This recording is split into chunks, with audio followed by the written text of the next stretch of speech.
प्यारे श्रोताओं, स्वागत है आपका एक और अद्भुत कथा में। आज की कथा संत जनाबाई जी की है। एक ऐसी अनुपम यात्रा है जिसमें भक्ति, समर्पण और प्रेम की सबसे सजीव छवि देखने को मिलती है। महाराष्ट्र के परभनी जिले के गंगाखेड़ गांव में जन्मी जनाबाई एक निर्धन और निम्न जाति के परिवार में पैदा हुई थी। उनके जीवन की शुरुआत कठिनाइयों से भरी थी। पिता का जल्दी निधन हो गया और उनकी माता को एक दासी के रूप में जीवन यापन करना पड़ा। लेकिन जनाबाई के भीतर एक लौ थी, एक ऐसी लौ जो किसी सामाजिक स्थिति से नहीं बल्कि आत्मा की गहराई से प्रज्वलित होती है।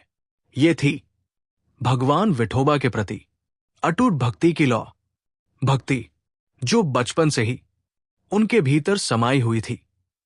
जब उनकी मां पंढरपुर आई और संत नामदेव जी के घर सेवा हेतु नियुक्त हुई, तब जनाबाई भी उसी घर में आई और वहीं रहने लगी।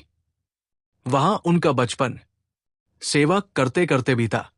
लेकिन वो सेवा केवल शारीरिक नहीं थी, वो एक आध्यात्मिक अनुष्ठान था। झाड़ू लगाते हुए, पानी भरते हुए, कपड़े धोते हुए, हर पल उनके होठों पर केवल एक नाम रहता था, विठोबा, विठोबा। उनका मन हर कार्य में विठोबा की उपस्थिति अनुभव करता था। नामदेव जी के घर के लोग शुरुआत में उन्हें केवल एक दासी समझते रहे, लेकिन जैसे जैसे उन्होंने जनाबाई की साधना की गहराई देखी, उन्हें यह अनुभव हुआ कि यह साधारण स्त्री नहीं, कोई अत्यंत विशिष्ट आत्मा है। जनाबाई भगवान विठोबा से बात करती थी, उनसे रूठती थी, शिकायत करती थी, प्रेम करती थी। ये संबंध किसी बाहरी धार्मिक विधि का नहीं था, ये हृदय के सीधे संबंध का था। वे विठोबा को अपने बाल सखा के रूप में देखती थी, अपने स्वामी, अपने आराध्य के रूप में। उनकी भक्ति इतनी प्रगाढ़ थी कि स्वयं भगवान विठोबा उनके जीवन में प्रकट होने लगे। वह सपनों में नहीं बल्कि प्रत्यक्ष दर्शन देने लगे। एक दिन घर में सभी ने देखा, आंगन साफ हो चुका है, जबकि जनाबाई अभी तक उठी भी नहीं थी। अगली सुबह जब नामदेव जी ने छिपकर देखा तो उनकी आंखें आश्चर्य से भर गई। उन्होंने देखा कि एक दिव्य पुरुष झाड़ू लगा रहे हैं, पीतांबर पहने हुए, मुकुटधारी, तेजोमय रूप। वो कोई और नहीं, स्वयं भगवान विठोबा थे। नामदेव जी की आंखों से अश्रुधारा बह चली। उन्होंने कांपते स्वर में कहा, प्रभु, आप ये क्या कर रहे हैं? विठोबा मुस्कराए और बोले, जनाबाई मेरी प्राणप्रिय भक्त है। वो हर क्षण मेरा नाम लेती है, मेरे लिए काम करती है। क्या मैं उसके लिए झाड़ू नहीं लगा सकता? इस प्रेम और सेवा के उत्तर में भगवान का ये उत्तर किसी दिव्य प्रमाण से कम नहीं था।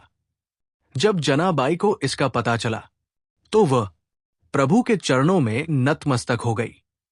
लेकिन उन्होंने वही भक्ति, वही सरलता और वही सेवा का भाव बनाए रखा। समाज ने जनाबाई को कभी सम्मान से नहीं देखा। उन्हें एक दासी और निम्न जाति की स्त्री समझकर कई बार अपमानित किया गया। एक बार जब वे मंदिर में गई तो एक व्यक्ति ने उन्हें रोककर कहा, तुम मंदिर में क्यों आए हो? तुम्हारी जाति मंदिर में प्रवेश की अनुमति नहीं देती। जनाबाई ने शांत स्वर में उत्तर दिया, अगर भगवान को मेरी जाति से आपत्ति नहीं तो आपको क्यों है? इसी क्षण भगवान विठोबा की मूर्ति से तेज प्रकाश निकला और वो मुस्करा उठे, मानो साक्षात ईश्वर ने जनाबाई की बात पर मुहर लगा दी हो। ये संकेत था कि भक्ति में कोई भेद नहीं, न जाति का, न लिंग का, न समाज की स्वीकृति का। केवल प्रेम और समर्पण ही ईश्वर तक पहुंचने का मार्ग है। जनाबाई अनपढ़ थी, परंतु उनके हृदय से निकले शब्द अमृत के समान थे। उन्होंने कई अभंग रचे जो आज भी महाराष्ट्र में भक्तिभाव से गाए जाते हैं। उनकी कविताएं न केवल भक्ति से परिपूर्ण थी, बल्कि उनमें एक जीवंतता थी, एक संवादात्मकता। ऐसा लगता था मानो वे भगवान से बात कर रही हों और वह उत्तर दे रहे हों। उनकी एक प्रसिद्ध पंक्ति है, देवा तुझ विना मत सुकाचे ठाव नहीं, तुझ पाहता पाहता जग विसरून जाई। हे प्रभु, तुम्हारे बिना मुझे किसी सुख की कामना नहीं। तुम्हें देखते देखते मैं सारा संसार भूल जाती हूं। जनाबाई का जीवन सादगी, सेवा और समर्पण का जीवन था। उन्होंने अंत समय तक पंढरपुर में भगवान विठोबा की सेवा और भक्ति में जीवन बिताया। कहा जाता है कि जब उनका अंतिम समय आया तो स्वयं विठोबा उन्हें लेने आए। जनाबाई ने मुस्कुराते हुए प्रभु के चरणों में अपना शरीर त्याग दिया और आत्मा को उनके साथ मिला दिया। जनाबाई की कथा केवल भक्ति की कथा नहीं है, ये सामाजिक बंधनों को तोड़ने की, प्रेम को सर्वोपरि मानने की और सेवा को ईश्वर की आराधना समझने की कथा है। उनके जीवन से हम ये सीख सकते हैं कि न तो उच्च कुल चाहिए, नहीं विशेष साधनाएं।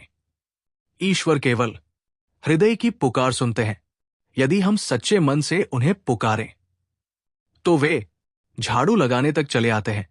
यही है जनाबाई की भक्ति की महिमा। जनाबाई की जय हो, विठोबा माउली की जय हो। अगर आपको ये अलौकिक कथा छू गई हो तो चैनल को लाइक करें, सब्सक्राइब करें और कमेंट में जरूर बताएं कि आपको ये कथा कैसी लगी। और ऐसी ही कथाओं को सुनने के लिए चैनल से जुड़े रहें। फिर मिलते हैं अगले हफ्ते। तब तक के लिए जय श्री हरि।